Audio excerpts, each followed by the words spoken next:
goal.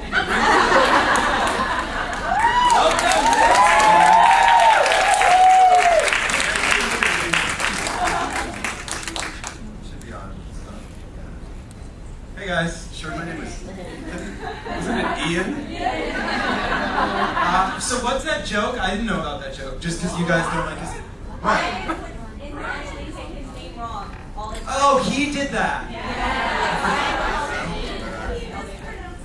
Oh yeah. Okay. Which character was Brian?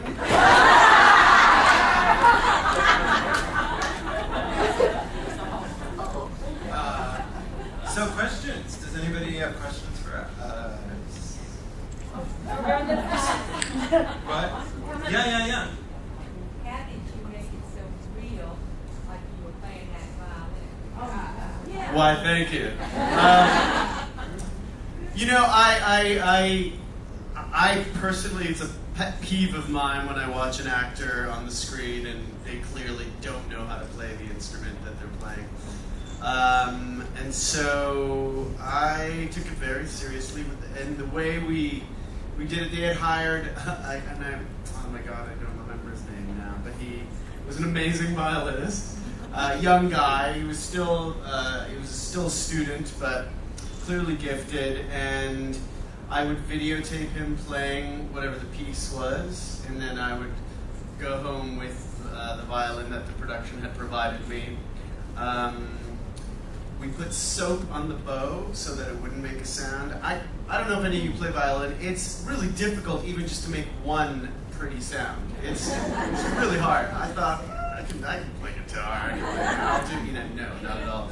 And so yeah, I would watch it and really learn it the way he was doing it. And then, the most difficult part was the vibrato. Getting that down was really tough. And, my proudest moment in the show was when the guy playing the violin, he was really gifted, but kind of wooden and he was technically incredible.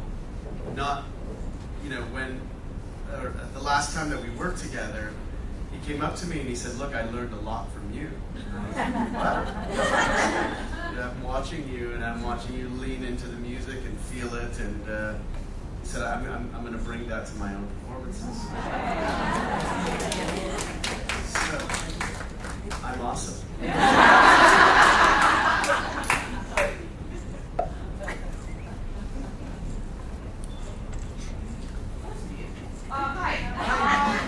Hi. I do a lot of community theater, and I have appreciation for theater, but then I know you guys both worked in film. How do you both feel an actor who was brought up doing theater is different from somebody who maybe started out in film? And how are film actors, I mean, obviously there are many people like you who do both, but how do you feel the upbringing of theater versus maybe only film first? How are the acting different? I think I hesitate to say this.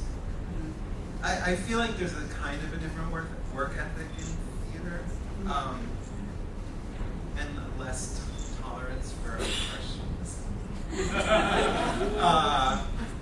But I think a good actor, there's no difference. I mean, I don't think that there's that much of a difference. I know for myself, as an actor, a reason that I sometimes prefer theater is just because you have more power as an actor if you're on stage than if you're on camera. And I think that might say something about actors who can go back to the theater a lot because they're not in it for the money. Because there's like I think a frustration that I've had in the camera work I do is that like you're like, I have an idea and this is what the performance is going to be and this is the story I'm telling. And then they take it and they do something else that's probably great, but like if you just don't have control over it. Whereas in the theater, it's like it's your responsibility, and you are the final communication of the story. If it's bad, then you fucked up. If it's good, then you did well. Whereas in camera, like you can be on set and do amazing work, and the way they put it together, you look like the worst actor, or you can be terrible and it looks amazing. I mean, it's just like it's way more out of your control. So those are two massive generalizations. Yeah, I mean, there's that great old, it's not a joke, but it's, do you prefer doing the theater or making money? And the thing about the theater, it really draws people, it's a vocation more than it is, I mean, art itself is a vocation. It's very difficult all over the world to make a living being an artist. But I feel like, you know, especially I'm here in Canada and I live here, and as an actor, most lifers as actors here are also in the theater, because that's really the only way to make money and or like steady kind of money while you're hoping for, you know, your TV gigs and all that kind of stuff. I think the difference really ends up being that you have people who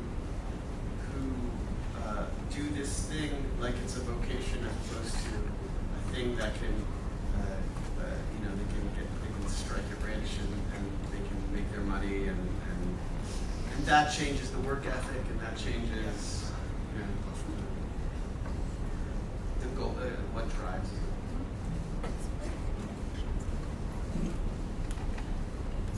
Yeah. Harold is not here today, so would you guys use one word to describe him?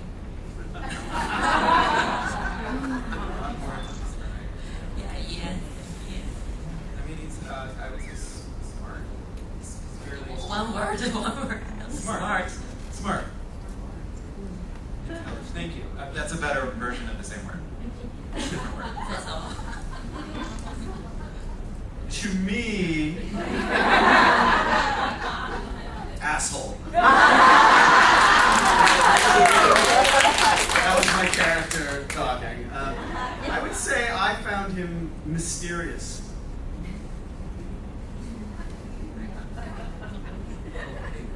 Okay. Yeah. Hi, me again. So this is for both of you guys. How do you feel before going into audition? Like, do you still get nervous before auditions, or are you just like seasoned actors and it's no problem for you? I usually get nervous before auditions. It really depends on the type of audition, what it's for, who I'm auditioning for. Like, if Edward Albee is in the room, I'm scared. I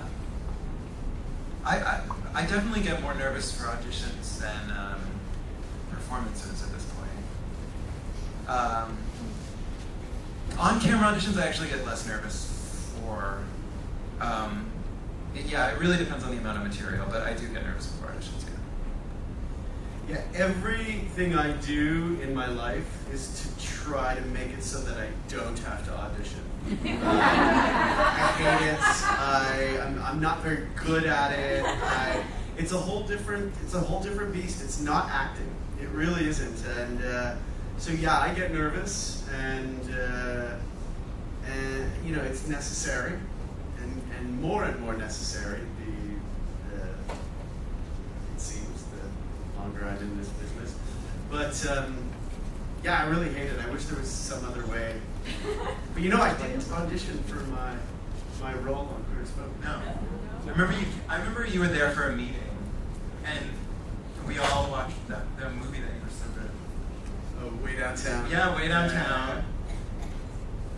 I think I met you before you like had the job, but you were like meeting people I at remember Duffer meeting Gate or something. Yeah, at the production office. I was really cocky, and I'm gonna tell the story. I told somebody last night, and it doesn't make me sound good, but I'm gonna tell it anyway. You know, I was like, I found out that they were interested in me coming in and auditioning. And I was at a particular place in my career and my life where I said, no, I don't want to audition. I had this feeling, I don't know what it was, I had this feeling that I was the guy. I'd seen the show, I was living at the time with two gay men. My whole life, like, before that was, I was in the theater, I was like, you know, for some reason everything seemed right for me to be doing this part. And so I knew the show well, and then they said, well, will you at least come in for a meeting? And I said, of course, and I came in and I met with Ron and Dan, and they said, well, why won't you audition? And I said, well, you're kind of asking me to do softcore porn on TV. And I feel you should at least just offer it to me. And they were aghast. They just, we don't feel that that's what the show is. And I really said this in the room. I said, well, whether you feel that or not, there are people jerking off to your show.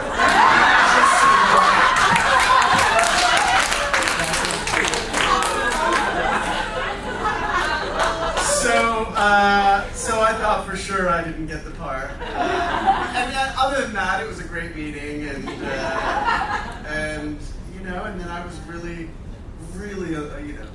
delighted that I got it.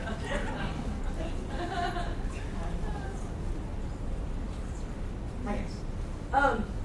Everybody hates Ethan.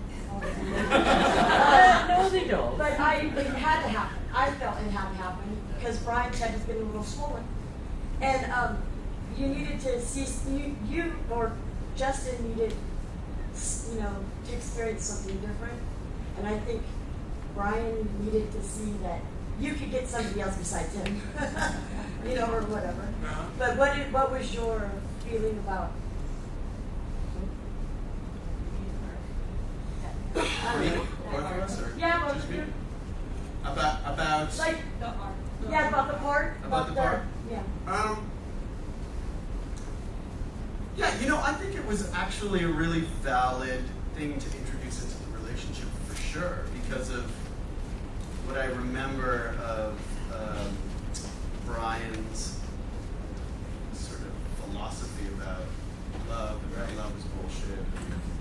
And you were so young; it was the first thing that you experienced, and then you had, the completely other side of the spectrum. Which was this almost kind of like eye-rolling saccharine flowers. Yeah, I mean, I remember being happy that there was another relationship that my character got to be in and a different dynamic. My character, an age-appropriate relationship, relatively, which is important. I kind of remember being mad that it ended in such a way to, in some way negate that entire experience. I was pissed off about the ending too. Yeah. I thought it was too cut and dry. It was like, oh yeah, and that's wrong, and he's a liar. So none of that is of importance, and Ryan is completely right, which I just think it was an easy way out. I remember I pitched to Ron and Dan where I thought this story should go, and it was sort of like That always backfired. Whenever the actors pitched something, we got the exact opposite. That's amazing. So what did you pick? I sort of pitched the dark side of having somebody love you that much. So long ago, it was vaguely the notion that you were kind of distancing yourself a bit, and I just, I was getting closer and closer and a little stalkerish and a little, and you could really see that side of, I remember being mad, and it was just kind of felt, to me, it just felt like, oh, it's over. Yeah, It's it's done. like that. I think you threw flowers at me, and then it was done. You're so violent. I'm always throwing.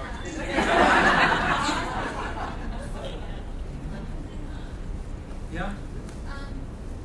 Just on the subject of the relationship, because I think one of the things that they kind of started to explore and then dropped it, and I was kind of hoping that that's what would have led to the end of the relationship, was the decision that Ethan made to effectively go back in the closet for the sake of his career. Oh, I forgot about that. And I just wondered what you guys thought about that situation. Because to me that would have been a much stronger way to kind of have the relationship peter out. How did my character handle it? I don't It was remember. not active, kind of was And Daphne was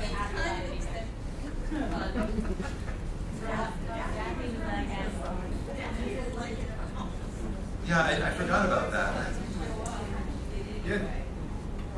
I wasn't supposed to show up to something, and I did. Yeah, this concert. We went away to the concert, and then you Oh, that's showed up. obnoxious, We will remind you. That whole scene where Daphne comes back with you to Ethan's apartment and Ethan introduces Justin as his cousin. Oh, I didn't remember that. Really? Oh, that's not okay. I mean, this was a long time. I mean, not that being in the closet was. I mean, it's still common, but it was like a totally acceptable thing to do back then. More so. Now, I mean, I would never. I don't know. It seems so much weirder now, and it's funny because before you would be like, "Oh, I get it. Yeah, no, of course he doesn't want to, he doesn't want to identify with it. He doesn't want to hurt his career." And now you're like, "Why wouldn't he want to come out? It's gonna help at this point." Right. Yeah, at least that's changed, which is great. Yeah, I guess so. But to me, like I say, I think for Justin, that was a very confronting situation. Yeah. Having gone through so much, and then to be kind of marginalised in his point. Yeah. No, that's not okay. Was Ethan out to his family? Was that a thing? Did he never hear anything about his family or anything? I don't think we knew it. Yeah, we didn't know anything about it. That's the grandfather. Was he in the Holocaust? Yeah. You got reminded. We were joking about the fact that you got reminded every episode that Ethan was in that his family was in the Holocaust. That was the only way that he was Jewish in the show.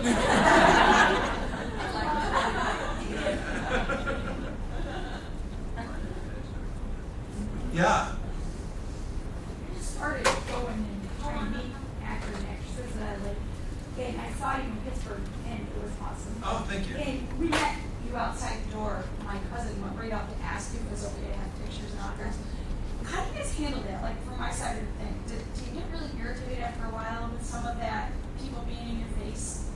No. I mean, if people are, which they tend to be, like, respectful, it's fine. I feel bad because I'm often so exhausted after shows, so like, it's like I want to do it all, but I'm like, I get frustrated when people take a lot of time because I need to go sleep. And they didn't, and I just did a 2.5-hour show, but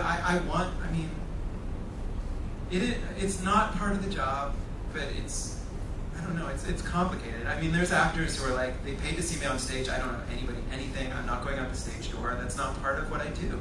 And I totally respect that. And there are times where I'm just like not up for it, and I'm not going to feel guilty for going home another way because I just don't have the energy to spend 20 minutes talking to strangers. But generally, I know what a gift it is to have fans and people who travel to see me and people who came to see something because I'm in it, and I feel indebted to that, and I do want to give something back. It's a complicated thing. It's odd, but it's great. It's a gift. I mean, it is part of what you want when you're a little kid and you want to be an actor to some extent. Yeah, there's a kind of love-hate thing that I have with my own ego wanting that and not wanting it, like there's a part of all of us that just wants to be loved, and I think that's the sort of extreme side of it, that we're like, oh, I just want to, but then there's another part of me that hates myself for liking that, and it's not why we do it, and yet it's the reason we get to do what we get to do, so it's a very sort of interesting dynamic, so in the end, for me, the times that I've had that, it's fine, but I'm a little bit of an introvert, so I have a little time, like my time runs out, and then I'll hit that wall where I'm like, I can't listen anymore, and I can't, you know, and I have to go away.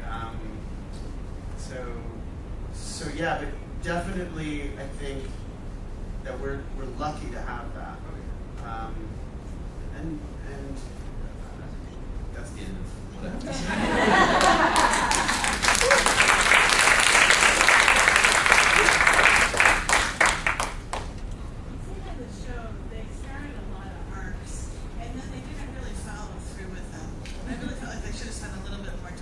Specifically on the PTSD and the bashing and all of that, and how both you and Brian had gone through dealing with that, or not dealing with it. Yeah. It was a hard storyline. Yeah. Do you have a question? I mean, you have a question, or? I just wondered, did they ever give you an explanation why they would go? There was the cancer arc and there was Ted's drug arc, but they just like glossed over it once they got there, and they didn't really see them through. I don't know. I mean, I feel like it's the style of the genre of the show. I mean, it's like there's a lot of things they wanted to touch on. There's a lot of storylines they wanted to include. There's a lot of political points they wanted to make, and they had to figure out a way to do it all. It's the medium of sort of the kind of soapy genre of having a lot of dramatic moments, and then I don't know. There wasn't really any explanation. You just kind of got used to that. This is the style of the show that I'm working in right now. How do I make it work for myself and for the audience as well as I can? And as Randy mentioned, we were not involved in any way in the sort of the writing of it, and so I don't know.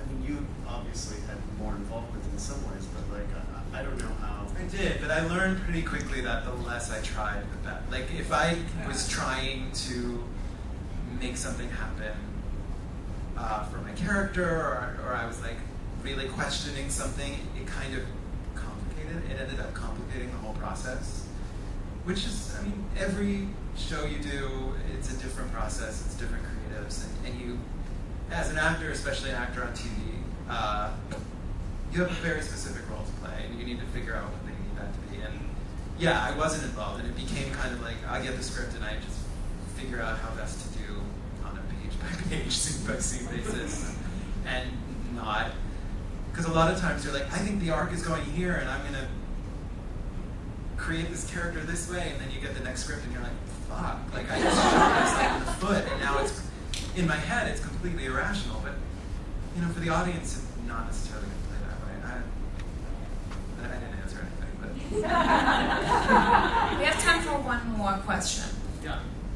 God, I better make it a good one. Okay, so as a really young viewer, like I'm 17, I only started watching this a couple of months ago, and so I'm a transgender male, right? And so a lot of the topics on the show are still relevant today, which is good and bad, but as a younger viewer with different points of view, I grew up in a different time, like that wasn't it for me, and so the lack of representation really frustrates me, and the treatment of trans people in the show, I just kind of I have to give it a pass because it was a different time, but I wondered how you guys felt about that. I mean, I've often said, like, people are like, what would you change? Not that what I would change about it then, because I can't criticize the show. But if it were happening now, I'd be like, the show needs to be more trans, it needs to be more queer, it needs to have some color in it. I mean, it was so all white. It was like cisgendered white men. I mean, that's what the show was. Keep in mind, it was created at the time by gay men in their late 60s who had who had a very specific experience, and they were really referencing what it was to be a gay man in the 70s and the beginning of it. I mean, they had a lot of, they had a very different experience. And I remember sort of fighting, I don't want to say anything. Being like, we want more people of color, and then I kind of remember it might be better if they don't try to do that because it's going to be offensive. Because yeah, and I feel like they had a specific thing they wanted to say, and they said it very well on the show. And that's what they wanted to say, and that's what they knew how to say. And there's other things that could have been said that needed to be said, that still need to be said. and other people who have that experience will say it a hell of a lot better than they could, and I look forward to it. And but yeah, I mean, it's not all things to all people. I think that was a lot of the backlash of the show initially, because there still is so little gay representation, but especially then, it's like it can't be all things to all people. And I think a lot of my argument at the time was like, you don't want them to try to make all things for all people. This is what they can do best, and let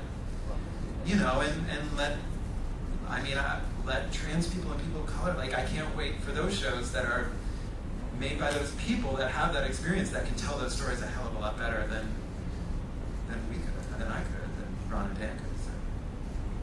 Yeah, I mean, I even as a viewer before I was on the show, I felt that the politics on the show were, I said, wow, this is really a show that's taking place in the 70s, that's wearing the clothes of the 90s, you know. And that was important, though, because I think for people to really accept it, by the time something's on television, or even back then, I mean, it's changing so much what TV is now, but back then, by the time it was on TV, it had to be palatable to a wider audience. And I think that's part of what made the U.S. Queer as Folk so successful, in fact. That the politics were sort of suburban in a certain way. And that, you know, my cousin could be like, yeah, I saw you kissing a guy on TV, what the hell was that, you know? But he watched it, right? Like, so,